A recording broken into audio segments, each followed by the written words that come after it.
Hello, so leo tunajifunza namna gani ya kuweza kutengeneza WhatsApp channel. Hii kuna mtu aliwahi kuniuliza DM namna gani unaweza ukatengeneza WhatsApp channel.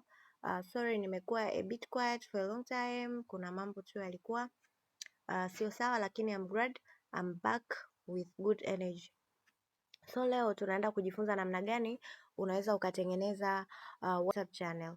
By the way, wewe kama ni mfanyabiashara, hakikisha una hii WhatsApp channel kwa sababu inakusaidia pia kutangaza biashara yako, lakini pia hata kama unafanya chochote mtandaoni na you want people kujua kupitia WhatsApp channel yako, so unaweza ukawa unatuma kazi zako huko kwenye WhatsApp channel. Fungua application yako ya WhatsApp kama hivi, then utakuja hapa sehemu ya updates, then utakuja hii sehemu hapa kwenye mistari vidoti vitatu, utakuja hapo create channel.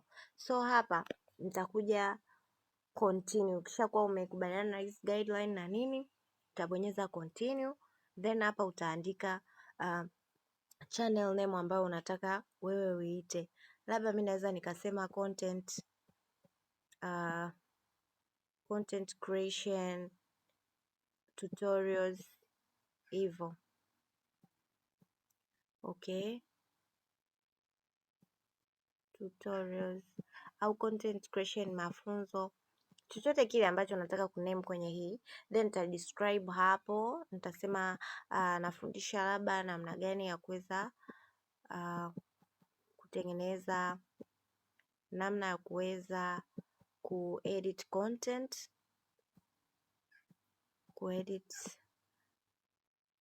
content hivyo, labda kwa kutumia CapCut. Okay, so hiyo nimeweka hapa. Kwa hiyo utaandika kulingana na nini ambacho wewe pia unafanya mtandaoni. Kama ni biashara, utaandika biashara yako, unatoa huduma gani hivyo. Then utakuja hii sehemu hapa ya kuweka picha. So unaweza ukachagua hapa from Garel, ukaweza kuchagua picha ambayo unataka wewe kuweka.